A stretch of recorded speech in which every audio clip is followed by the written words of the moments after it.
Let's get Yurified. So in my last video, I briefly talked about the notion of shipping in Yuri, the concept, the entertainment value, the impact that it had, the fact that it makes you last longer in bed. So then I thought, why not make an entire video dedicated to Yuri shipping, seeing as how I have much more to say about it. Anyway, for this video, we will discuss in great detail the wonders behind shipping characters in a Yuri setting, specifically the justifications and reasoning we might have. So without further ado, climb aboard and get ready for some Yuri shipping. Alright, I'll draw the line at puns at least. No one's gonna appreciate pathetic humor like that. Except Amy Schumer.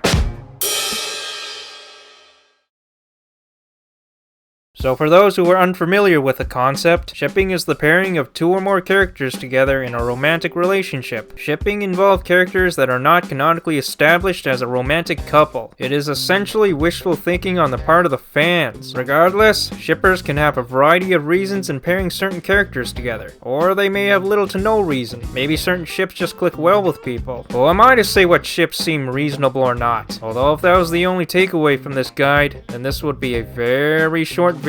So this is why I plan to discuss the more measurable side to Yuri shipping, so to speak. Specifically what we see and experience regarding potential ships. Now, the first thing I want to talk about is this common practice of viewing anime or manga under a certain type of lens. It's called Yuri goggles.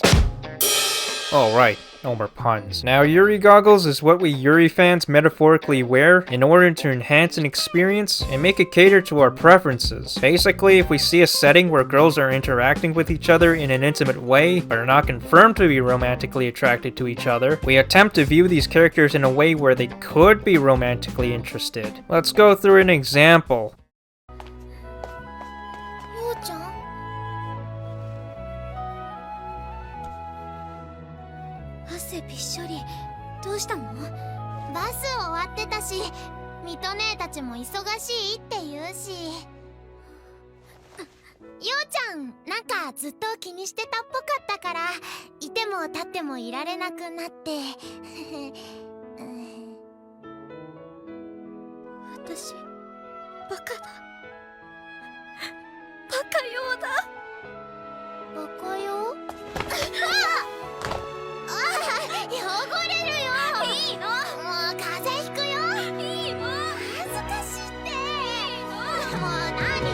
Now, a normal person might watch this scene and say to themselves, "Oh, ain't that cute? They're such good friends, aren't they?" Whereas a Yuri fan with goggles on might say, "Oh yeah, I bet she wants to rip her clothes off right there and..."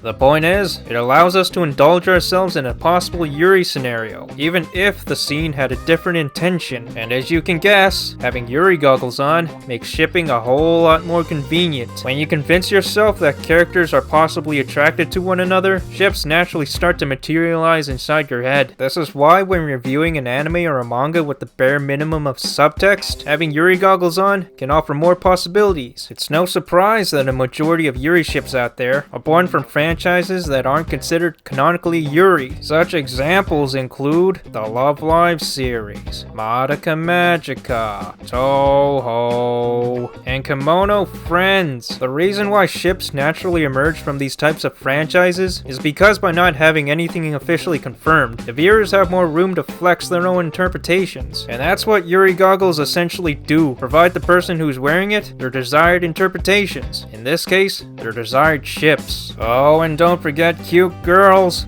Yep, having your entire cast be nothing but cute girls will definitely hook in the shippers. That's something they teach you early on in anime school.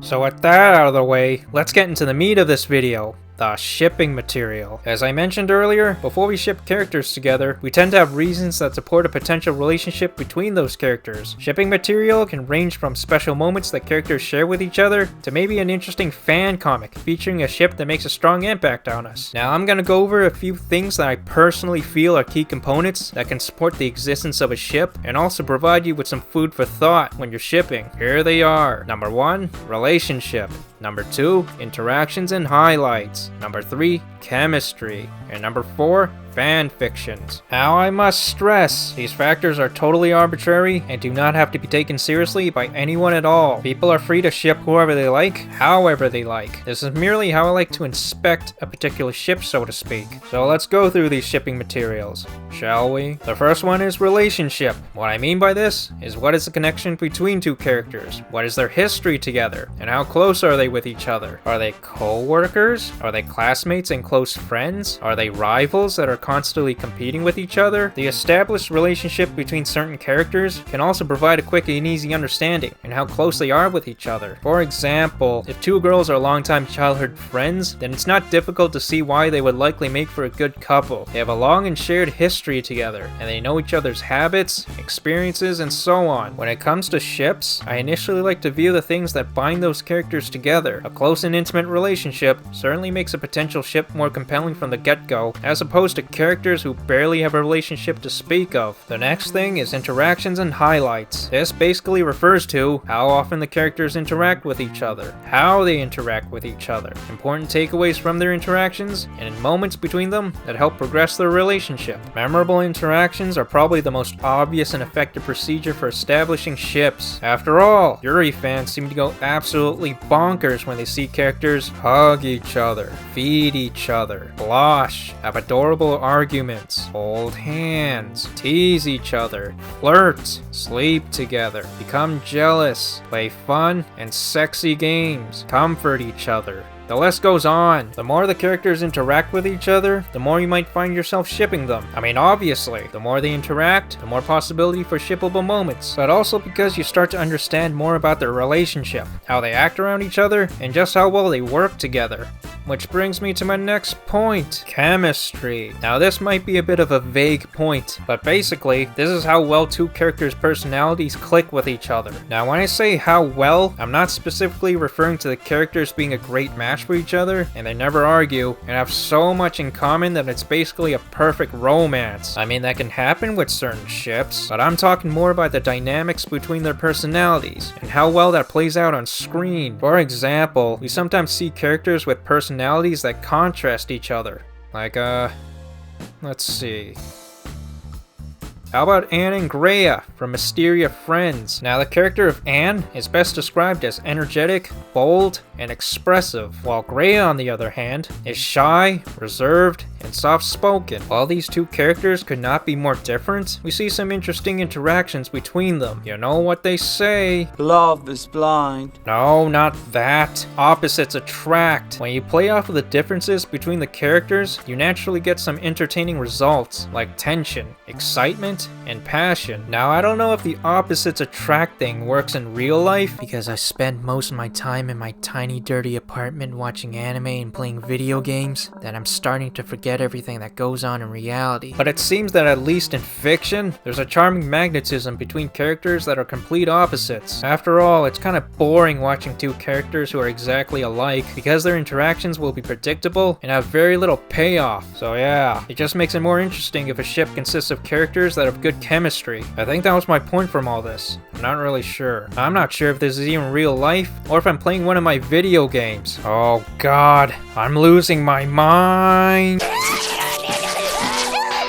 What was I talking about? Oh yeah, fan fictions. This is a fun one. Now with fan fictions, I'm basically referring to doujinshi, fan art, and any other unofficial stuff made by diehard fans. Fan fictions are extremely appealing to shippers because they allow us to indulge in our love for a ship, and if the characters are not officially in a romantic relationship, then fan fictions provide us with the opportunity to fantasize and fuel our imagination. It can even work the other way around, where a person with no opinion on a pair of characters at first, then reads a doujinshi about them, and then goes on to ship them fanatically. That's exactly what happened with me with Nikomaki, for example. Before I even watched Love Live, I read a considerable amount of their doujinshi, and found myself becoming attached to certain ships, especially Nikomaki. Now it's one of my favorite ships of all time. Thanks, Oshima Tomo. It's also quite telling to see loads of fanfiction out there featuring a specific ship. Clearly something about those characters being in a relationship resonates with audiences. In the end, fanfictions are a nice way to deepen your love for a ship, while also introducing you to new ones.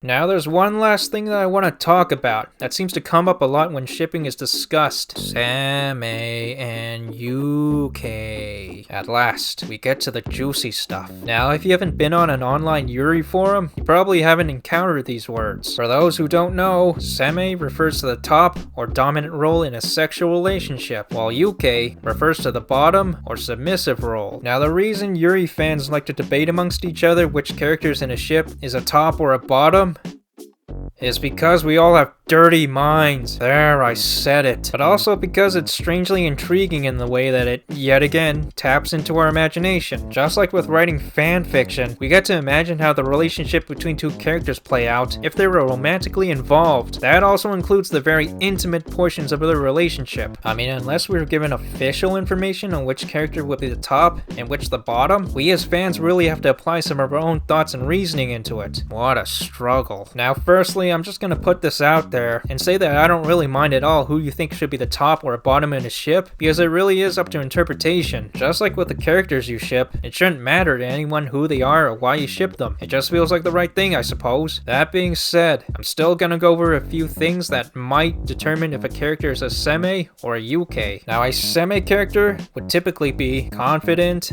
ambitious, talented, outgoing, and determined, while a UK character might be timid, introverted, naive, insecure, and innocent. These are broad examples, of course, but still good determining factors. Now, I'm no sociology expert. In fact, my first girlfriend said that a monkey with head trauma would have an easier time understanding her feelings than me, but it seems to be that this mainly shows that seme characters would likely take more initiative in a relationship and be intimately assertive, while UK characters, being more docile, will get caught in the seme character's more overwhelming flow. Obviously, the characters in a ship don't have to have any of these attributes, in which case we normally have to look at their personalities and how they act around each other to determine who gives and who receives. It all comes down to perspective, I guess.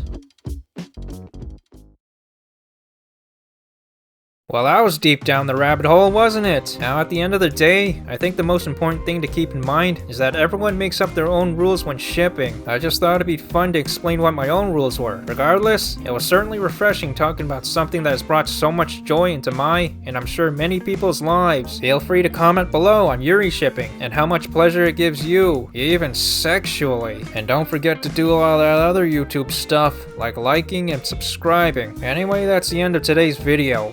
So let's finish with an anime clip. Oh no, it's raining! Hey, I know! I'll use my trusty frying pan as a drying pan! God damn it!